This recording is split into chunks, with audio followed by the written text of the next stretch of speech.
You're just starting out as an online coach, you have no audience, you don't know how to run ads, you don't want to spend money on ads. How in the world are you gonna get your first client? You are lucky because last year I was in the exact same situation, so I can just share what I did to get my first client so you can do it too. Let's start. At the beginning, we all overthink everything because it's the first time we do anything. At the beginning, you might think that you need a big channel, lots of social media content, or maybe running ads for people to actually discover you and what you do. To get coaching clients, you don't need big channels or running ads. It's actually quite easy, even though it took me a few months to understand the main principles that I had to apply to actually find my first client. And I boiled it down to mainly 5 steps that you need to go through to actually find your first client. So let's go through them. The first point is that you don't have an audience. At least this is what you think. But if you look closely, if you have a Facebook account and an Instagram account, you do have people that follow you. You do have some kind of network. Maybe it's on LinkedIn, maybe it's on Pinterest, or whatever you've got as a social media. So you're not starting completely from scratch, you've got some contacts. Yes, of course, it might be friends and family, but friends and family might still need your help in fixing the problems that you want to fix for them. So after you realize you've got some people looking at what you do on social media, I've seen 2 scenarios. The first one is that you start promoting like crazy, like buy my stuff, I do this, I can fix this problem for you. And you become annoying very, very quickly. And your network, instead of increasing, it will shrink. So don't do that. The second scenario is that you think there's a lot of competition and people already done what you want to do, you don't know how to approach people, and you end up doing nothing and never post anything on any social media anyway. Nobody wants to buy from you just yet because they don't know you, they don't know what you do and what kind of results you've achieved for you or for somebody else. So I suggest you do what I did. I started posting about the results that I got with my first business. Just sharing what I did with my wife for the past 6 years, and I started getting people asking me how we achieved that and how I can help them do the same. So before you even start building a website, creating funnels, buying courses and all that kind of stuff, just go on the social media you have right now. And if you don't have social media, jump on Instagram, on Facebook, and start adding all the people you know and start posting about the results that you achieved using the craft, the knowledge, the experience, the talent that you have already. People will be attracted to your results because everybody is attracted by success. Now here's the thing, please don't be one of those guys or girls. The online world is being now sold like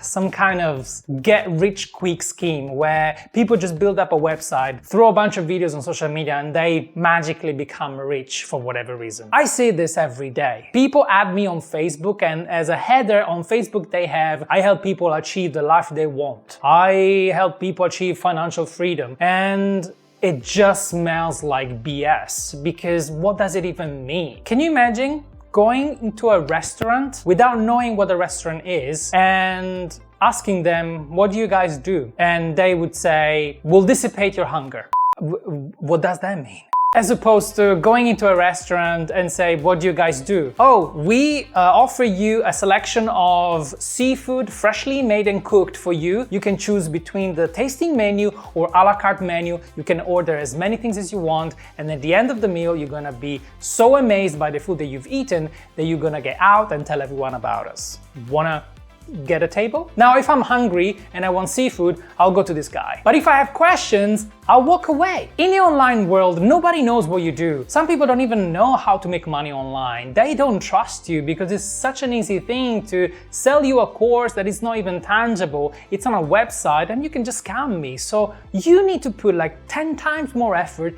to convince people you are legit. And I don't want you to convince anyone. I just want you to showcase your results because that speaks more loud than any offer you might have. So tell people what you did and they'll ask you how you did it. That's how you start getting some conversation on social media. You start talking to people and then they'll ask you, can I work with you? I want to do the same thing. But that is not enough. And also, you might not have had results for yourself. You might be in the situation where you think you want to do online coaching, but you have no idea what. The thing is, if you haven't achieved results for yourself, you will need to learn all of the persuasion tactics there are just to make people believe that you are legit, which is so hard to do and not really ethical, because if you don't really know if you can produce results for your clients, how do you even become a coach? Like, you've never done it before. You've never done it for anybody else. How does that work? Can you sleep at night? I couldn't. I suggest you to go out and get results for yourself. Doesn't matter how long it takes. This is the ticket for you to get the clients, because once you say, hey, I did this, do you want it too? I can teach you how, because I actually walked the path. Now I'm talking the talk. You want to join me? Shall we do this together? It's a no-brainer offer if you actually have proof that you've done it. And by the way, if you don't like Facebook or Instagram and you want to go on YouTube to build your audience, download my free YouTube guide that is going to tell you about the 7 unforgivable YouTube mistakes that you should definitely want to avoid when starting out. The second most important step in this game is that you need to tell people you are the guide. Because if you only talk about what kind of results you got, but you don't position yourself as somebody that wants to help others achieving the same results, people don't know. People don't assume. Some people will assume and ask you, but the majority will not know. So I highly recommend you take your social media profile and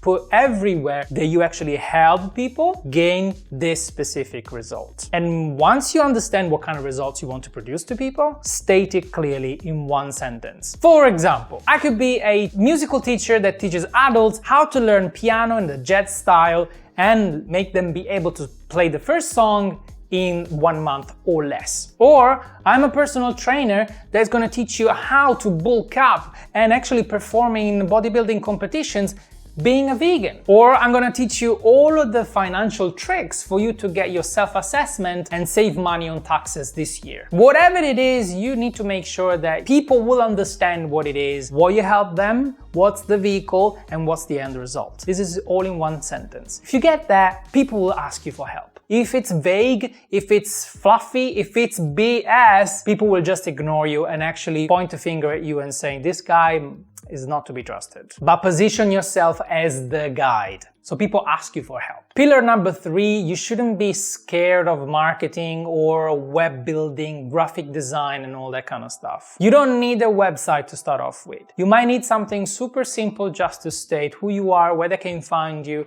and what you do, but you don't need a gigantic website. You don't need the funnel, you don't need anything. What you need is to give people an option to easily contact you via DMs, via booking a call with you, whatever that is. Doesn't have to be fancy, just one button that leads to a chat or booking an appointment with you, just to talk to you. Because you don't have a huge audience yet. You don't have to deal with hundreds of messages every day. So you can manage to have 5 to 10 people a day messaging you and just juggle between the messages to qualify people and see if you can actually help them. Just make it easy for people to contact you. If I need you, I just want to press one button and ask you a question. That's how simple it needs to be. The 4th most important step on this game is also, how do you talk to people once they actually get in contact with you? Some people screw it up completely because we might not be confident enough in what we offer. We've never done it before. The first client is always the tricky one, but that's okay. You are not going to sell them. You don't have to be a master salesman to actually sell what you do. The only thing you need to know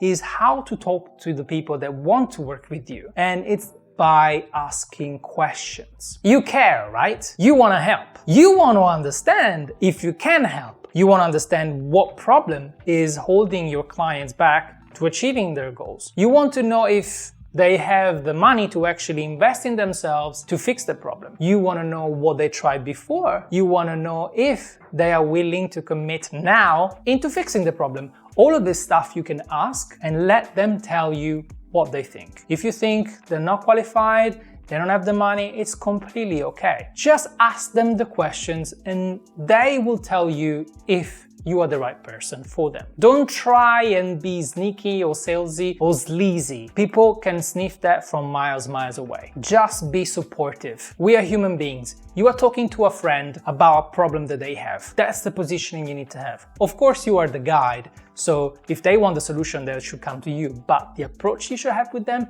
it's friendly. Do not try and shove things down people's throat. It never works. The fifth point is my favorite, is when you actually get your first client. Then it's panic mode. What do? Well, the only thing you should do is take care of the client as much as you can. Over-deliver, go way beyond what's expected especially because it's your first client. I hope you under-promised when you offered them a service, because now it's time to over-deliver in a way that your client would not expect. Maybe sending an additional video review, maybe sending them additional tools that you created without telling them. Do anything possible to overwhelm them with value. And if you just take care of them, they will take care of you eventually. They would want to give you a testimonial. They would want to tell everybody about you, and that's how you grow your network of people that need your help. So the first one is always the most difficult, but after that it's like a snowball effect because people recommend you. You learn how to teach the things you do. You learn how to help clients the best way. You will create tools that they need to overcome obstacles. You will create curriculums and frameworks that then you can use to create your own flagship course in the future once you have so many requests, and so on and so forth. But at the beginning, do everything you can to make your first client the happiest person on earth. And if you want to see this process in action with actual examples on what to post on social media, what kind of results you get, and how to sell this and all that, I highly recommend you watch this video right here, because I had documented the whole process of me launching my first mini course and making more than $1,000 in less than 1 month. It's a step-by-step process that I used. Check it out.